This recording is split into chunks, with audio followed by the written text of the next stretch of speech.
Right, so look, before I pass over to Alvin, I really just wanted to summarize and say that, again, going back to the poll, if you look at, the members or the attendees that came on and said, hey, we need a policy, we need a standard, we need to be able to benchmark ourselves, okay?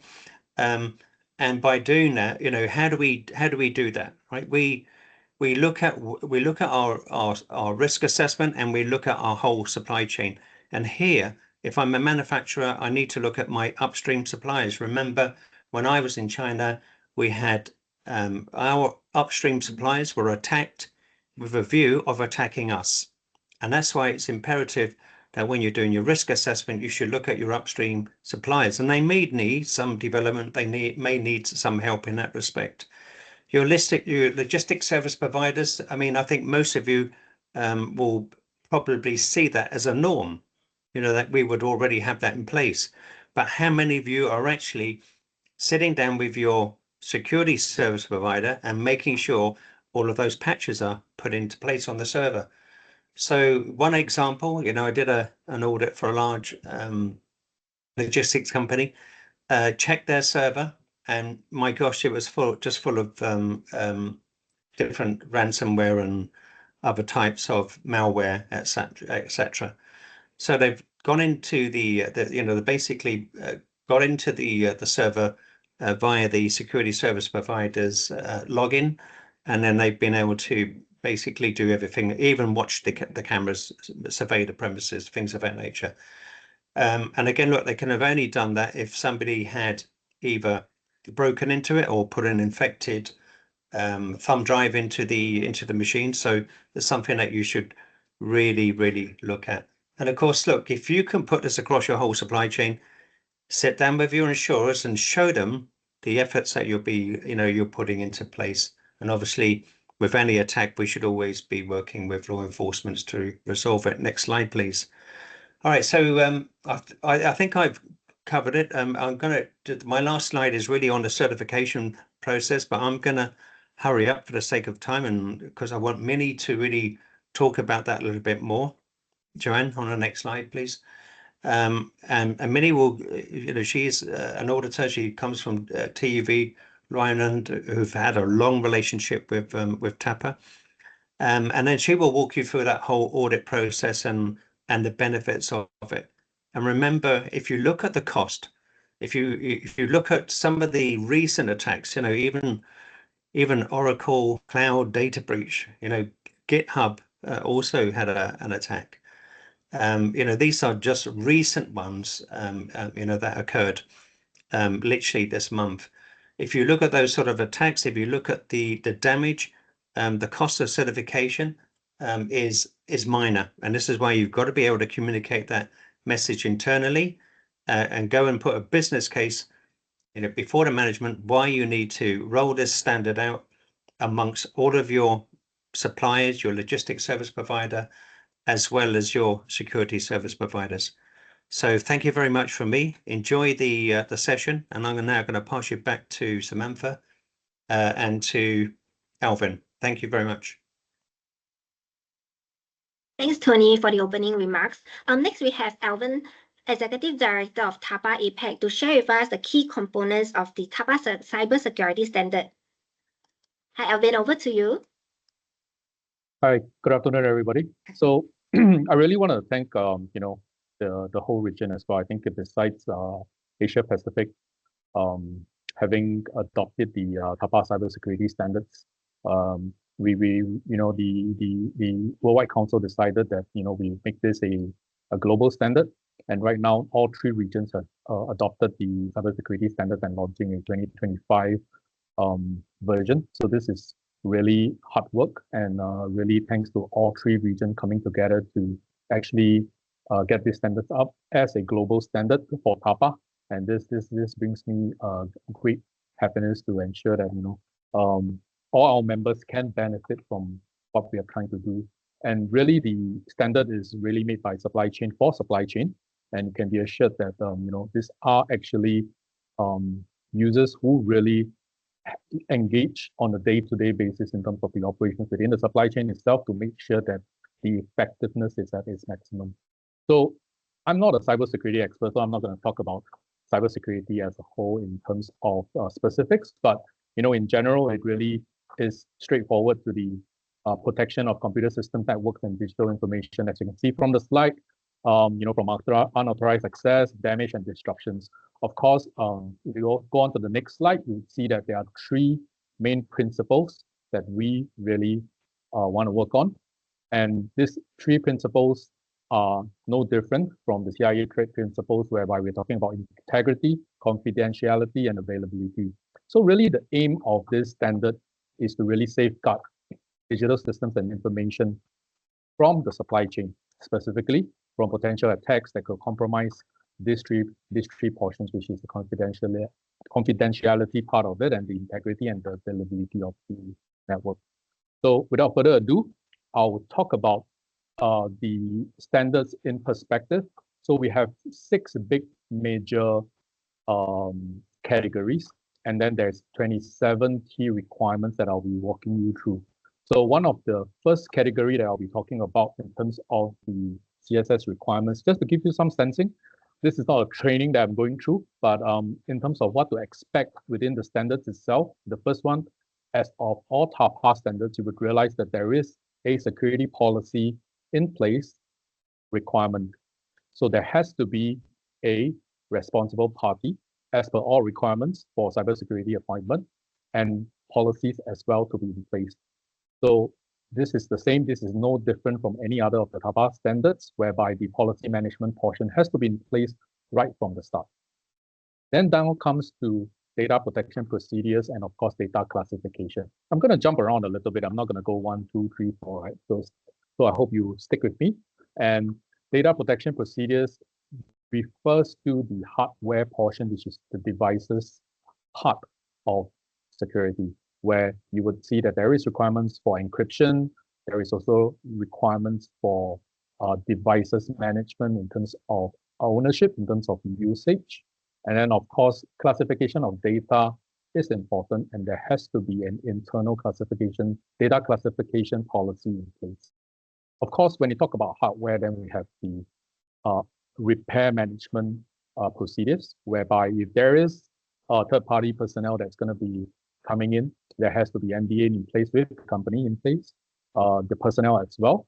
And also there has to be some process and procedures for on-site repair and off-site repair when it comes to sending your equipment out and coming in back to the warehouse. So these are just some key areas, the 5 key requirements on the first category. And then I'll move on to the second category. As we go along, if you have any questions, feel free to put it in the chat.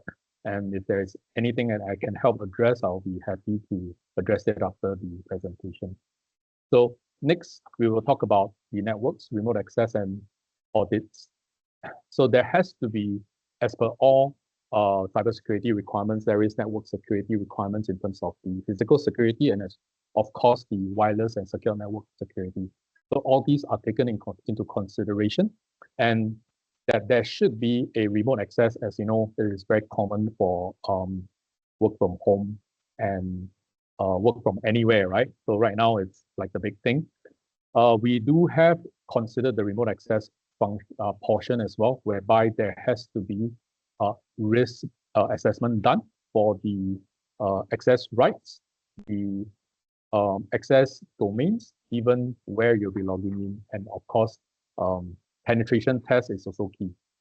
Which is the last part that I want to mention about with regards to networks, is penetration test has to be done, and that's also stipulated that there has to be training programs across all the different functions. So the next key category we'll be talking about user management and access control. As we all know, this may be an IT function, and we probably have an IT, whether in-house or outsourced, that manages all the administrative accounts and the accounts management. However, there should be a policy in place. There should be clear procedures for admin privileges, new user accounts, existing user accounts, roles and responsibility. Even within termination itself, when employees are leaving the company or they are transiting within the company itself, access rights should be looked at, and there should be a procedure in place for that. Access control predominantly talks about user account software access, which is from your PC or from your laptop, and there should be multi-factor authentication, password control and access control list and stuff like that. And last but not least, I think the logs management is something that's emphasized in terms of ensuring that if there is access, unauthorized access should be logged, and unauthorized access should be looked at and investigated in the event that it happens in a high frequency. It happens too much. So that's one of the key part as well. So the next key category portion, right, as per what all standards are, is to ensure that training, infrastructure security are all in place. So training is not unfamiliar to everybody.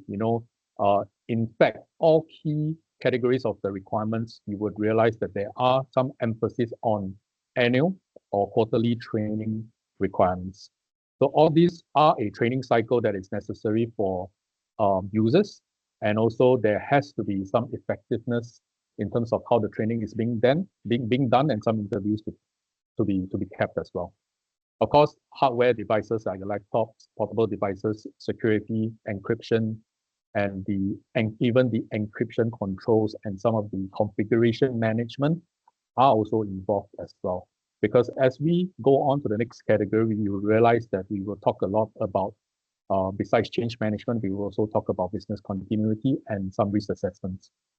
So comes to the part whereby I think risk assessment takes a big play, whereby we will look at the vulnerability of the systems. We also look at intrusion detection and prevention if there's a procedure and a process in place for that management. And in terms of incident management, I think that this is also important as per BCP practices, whereby you will have tabletop exercises for incident management and some response as well. Of course, we also look at environmental controls, whereby we talk about APSs, we talk about backup generators, and of course, what really helps is the fire alarm and smoke detection system, fire suppression system, which is not uncommon for data centers or even a small housing unit within a small data unit within the office itself. So all these have requirements in place stated out for this portion. So lastly, the last key category that I'll probably be talking about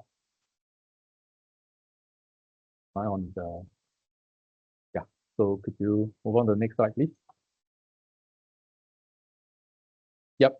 So the last key category that I'll be talking about will be in terms of third-party services and cloud. Of course, leading up from the previous category, we talk about BCP and disaster recovery plan. So in terms of third-party service delivery management, there has to be risk assessments in place, there have to be documentations in terms of the annual audit, in terms of the incident response part of the service.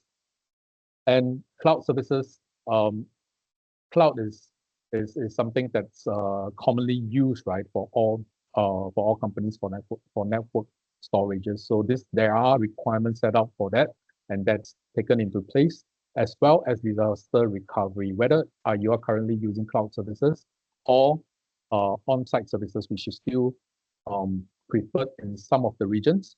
And then there has to be a ERP in place or TCP in place for people who actually still have their network within their facility itself.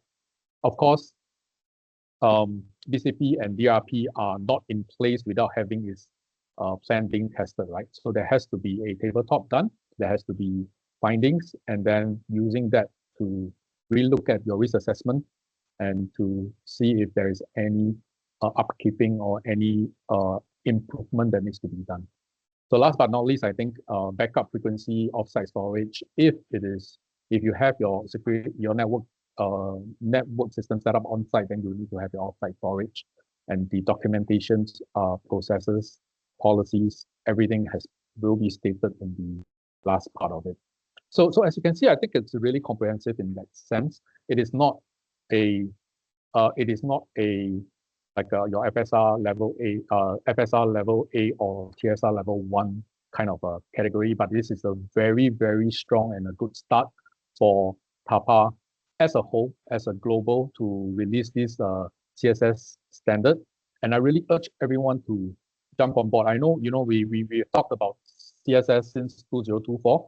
I've engaged with a lot of members, and there were a lot of members that keep asking me, when's this going to be released? When's this going to be released? So I know you guys are very excited about the release of the cybersecurity standards. We will also be announcing when the training will be launching. So hang tight. And then also for all the Chinese members, don't worry, you're not forgotten. We are actually in process of getting the standards translated into Mandarin, and there will also be Mandarin training conducted as well. So stay tuned for it. I'll be also heading down to Shanghai for an event that's going to happen on the 10th of April. So if you are somewhere around the area and you would be keen to meet me in person and to have some engagement to allow me to share a little bit more about the CSS standards, I hope to see you all in Shanghai on the 10th of April as well. So with that, I really want to thank everybody for taking some time off to share this, to listen to us. And I'm going to hand over to Mini, who's really going to help you to walk through this entire audit and compliance process. She's very experienced in this area, and I'm pretty sure she will allow you to, go through this journey together with us, not just TAPA, but all our IBs partners will actually go through this journey with you and to ensure that everyone attains their certification. All right, so with that, thank you. I'll hand it back to Samantha and Mini. Thank you, Alvin, for the comprehensive sharing. Yes, indeed, CSS has a lot of requirements. So this is where you want to find out whether currently your supply chains has any gaps and how you can achieve the CSS certification. So over to our next session, we'll have Mini. She's from TUV Renland, one of our TAPA approved IAB, which will help you to go through all the audit process as well as the key components that you should take note of. Thanks, Mini. Over to you. Thank you, Samantha. Next slide, please. Firstly, please allow me to spend 2 minutes introducing ourselves. TUV Renland is a leading international provider of testing, inspection, and certification services aimed at ensuring quality, safety, and environmental protection. Headquartered in Cologne, Germany, TUV Renland's history dates back to 1872, and it has since developed into a global entity with a presence in multiple countries around the world. Next slide, please.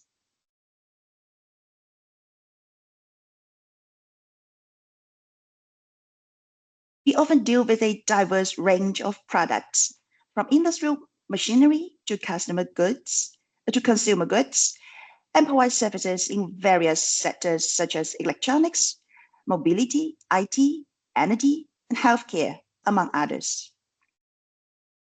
Next slide, please. Under our business stream, we are providing certification of management related to quality, EHS, IT and information security, energy, and sustainable development, and etc.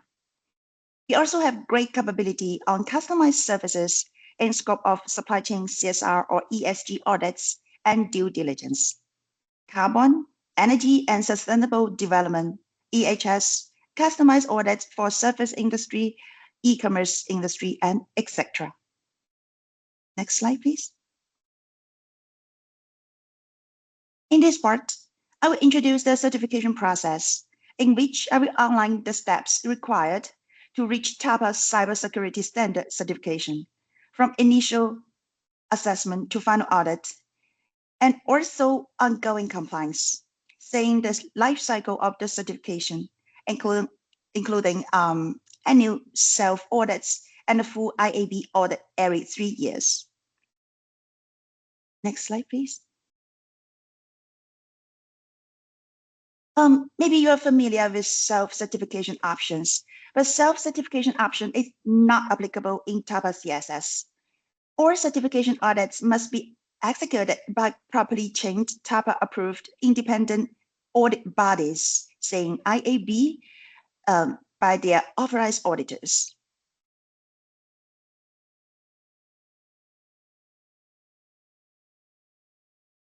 Regarding the certification conditions, the CSS is intended for entity certification, single or multi-site.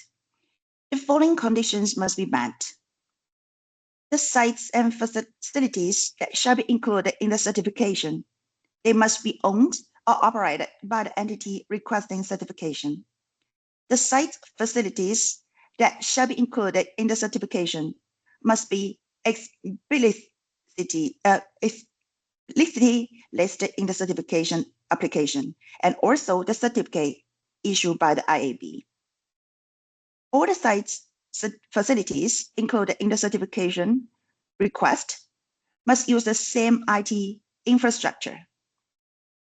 The site's facilities that shall be included in the certification must have a common IT security management system. The site's facilities included in the entity certification must comply with the CSS requirements. These compliance must be confirmed by a properly TAPA trained internal authorized auditor that should have audited the site remotely or on-site and be able to present related CSS audit reports. Please. Regarding the whole process from application to certification, we will start as the other TAPA standards to fill the pre-audit certification, pre-audit verification form. Then we will forward the request to TAPA to obtain a tracking number for you. Then within 30 days, we will conduct the on-site audit. If CSS requirements are not met, as discovered during the audit, the IAB AA submits a security corrective action requirement, which is short as SCAR, to the relevant LSP or applicant. LSP means logistic service provider. And the LSP or applicants shall respond to the IAB AA within 10 business days, documenting the action to be taken and the dates the action should be completed. SCAR completion dates may be negotiated between the IAB AA and the LSP or applicant.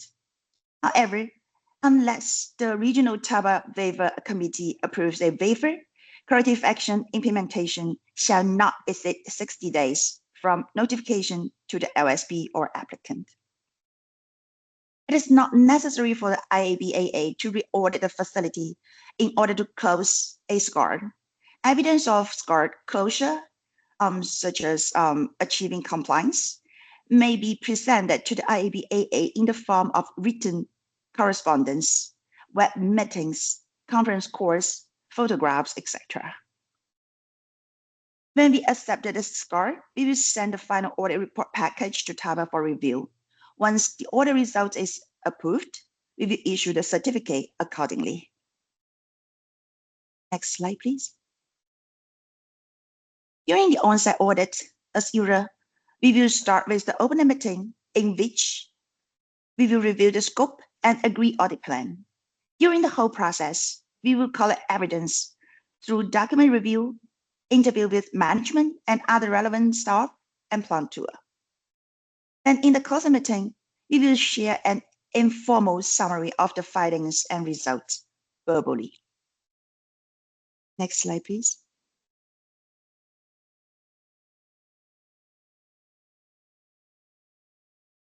Here are introduction related to the complaints. The IAB AA shall inform the LSP or applicant of audit results within 10 business days following the completion of the audit. Any delays in issuing the audit result must be promptly communicated to the LSP and negotiated between the IAB AA and LSP or applicant. If TAPA receives a formal complaint concerning the performance of a certified LSP, TAPA may require the LSP to contract for a re-audit at their own expense. If the LSP fails the audit or refuses to comply with this process, the certificate may be withdrawn. Next slide, please. If you would like to add or remove any sites from your existing certificate, here is the process you should know. Inclusion of new sites can be executed provided the LSP submits to the IAB the relevant AA CSS audit reports and requests the addition on a new site or a group of new sites into the certification scheme. The IAB will examine the info, receive, and reissued entity certificate with the new sites included. Removal of existing sites can be executed provided the LSP removes the sites from the listing of sites and formally informing the IAB. The IAB shall revoke the individual site certification and reissue the entity certification.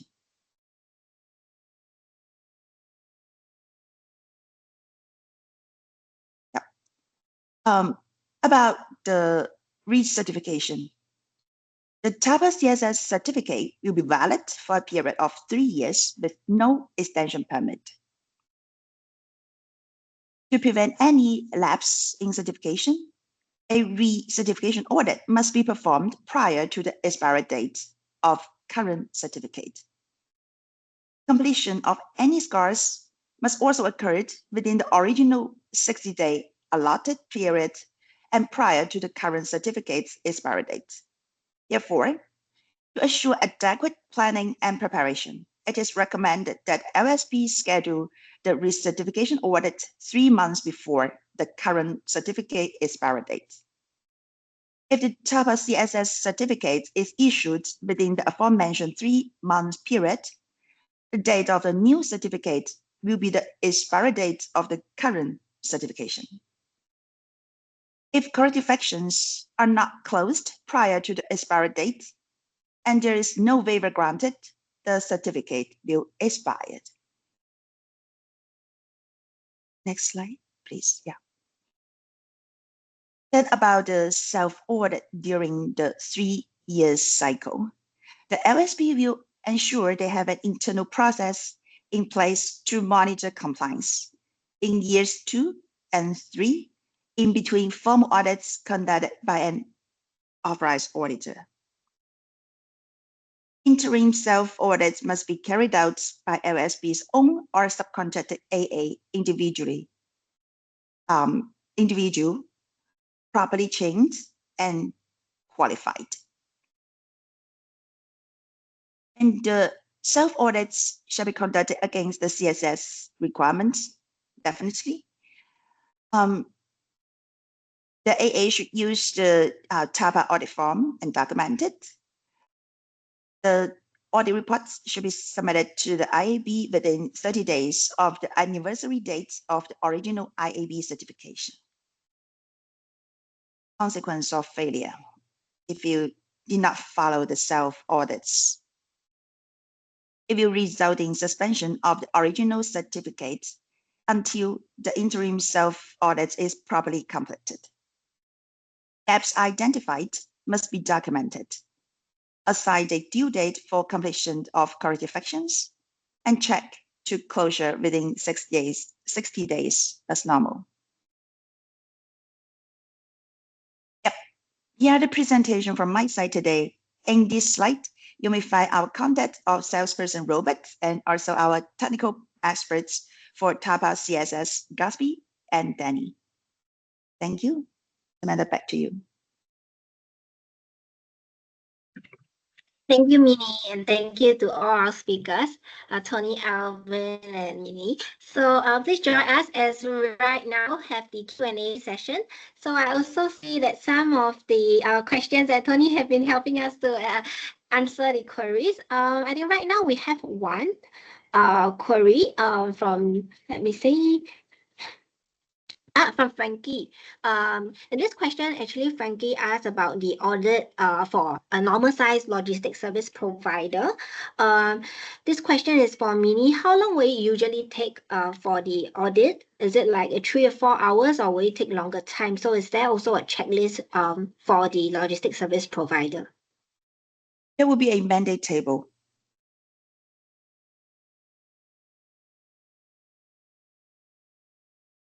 Yeah, okay, thanks, Minnie. One more question also from Eric. Maybe this Alvin would like to help to explain, does the auditor have to be an IT expert in order to carry out the CSS audit? I think in this aspect, I don't think it has to be an IT expert. We are predominantly talking about cybersecurity standards for supply chain. So I think across all the different functions, so long you understand the standards and the rationale behind the requirements, which is really clearly specified, and it is really go down into each requirement by itself. You don't have to be an IT expert, just like you don't have to be a trucking expert to have TSR, or you don't have to be a facility manager to be FSR3. Yeah, thanks, Alvin. Lastly, one more part about the certification on the 2nd and the 3rd year anniversary. Just to clarify, it's a self-audit, and there's no involvement with the IAB itself from Eric. So you can't say that there's no involvement from the IAB itself. It can be a self certification for the 2nd year and the 3rd year itself. You have so each site should have a responsible party, which is a AA on site, to be managing this program and to have a research completed, which should be submitted to the IAB. And then the IAB would go through the certification form, and then subsequently we'll be working with TAPA for the approval for the research. Right, thanks, Alvin. Sorry, Tony, we have one question from Sandeep. That is for the internal AA. Is there a need for him to be also certified with CSS in order to do the internal audit like FSR and TSR? Yep, that's correct.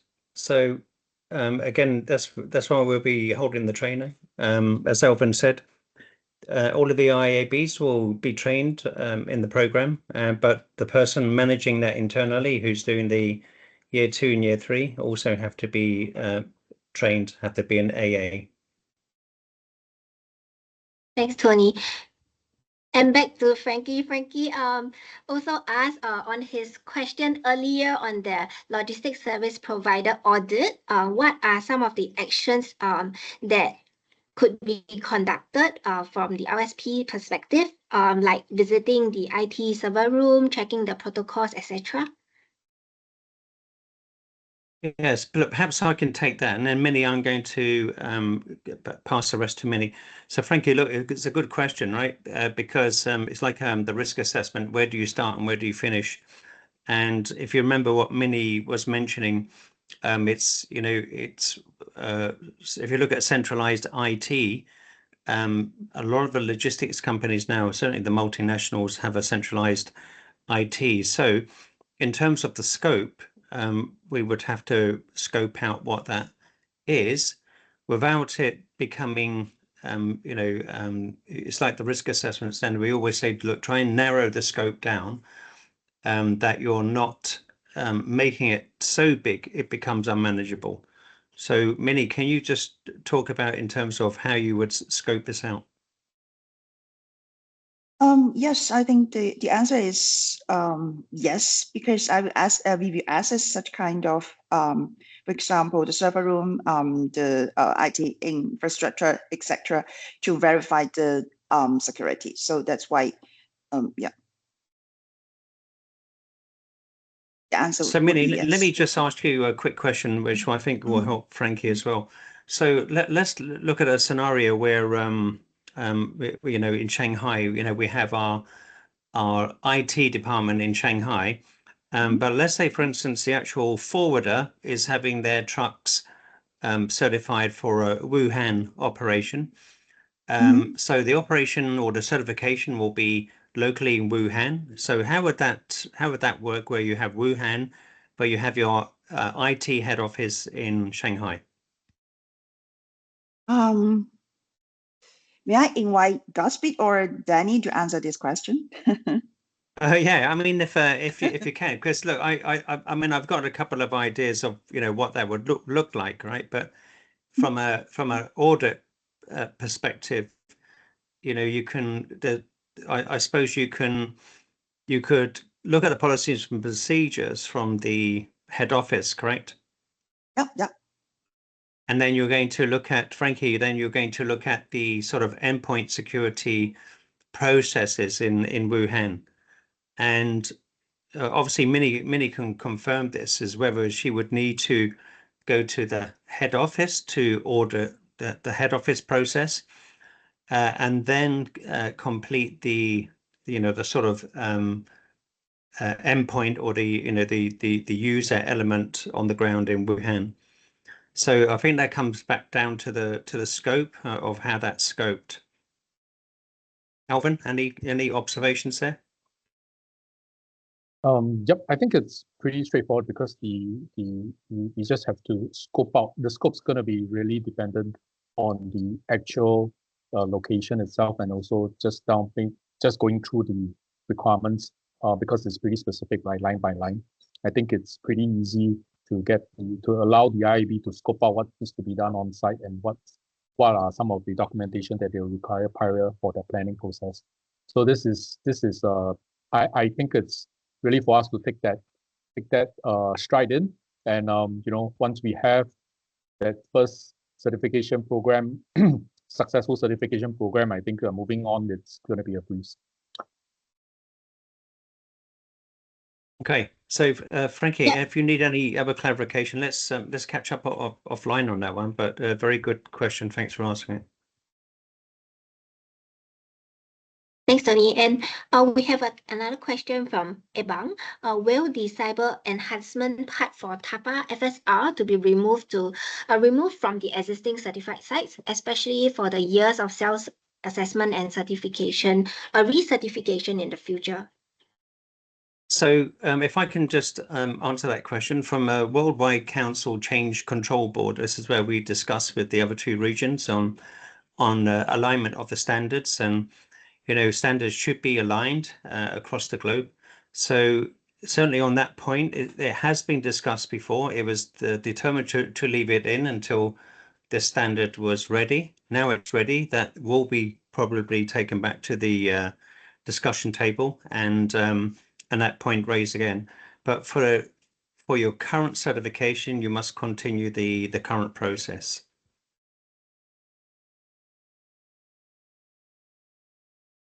Thanks, Tony. Any other further questions? I have also dropped in our list of IAB, because we have a question earlier from Renato on the auditor. If let's say they have to be available in their country, you can check out the list of IABs to see which are more suitable for you.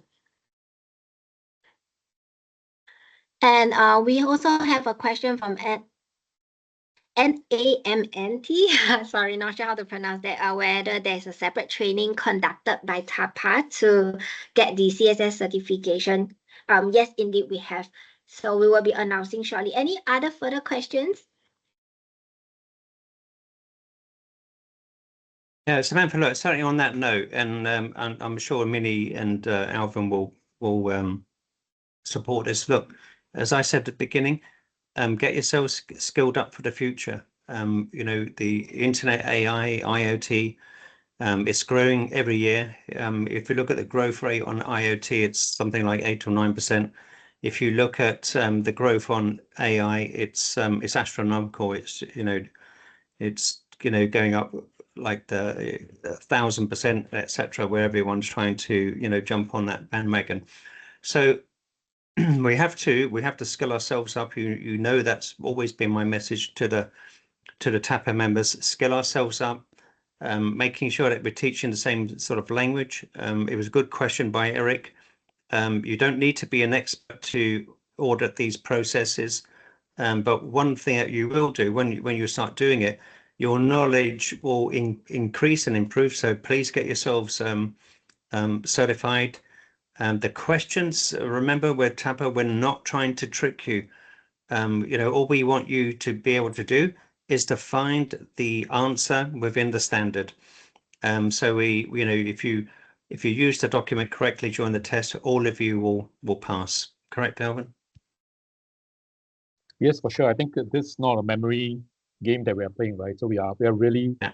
allowing the participants to be familiar with the standards, to really find keywords and key points within the standards itself, so that when they are doing audits within the site itself, or even walking through this with their staff, they are very familiar and they can actually go around the standards in a soft copy format. So that's really what we really want to aim to achieve.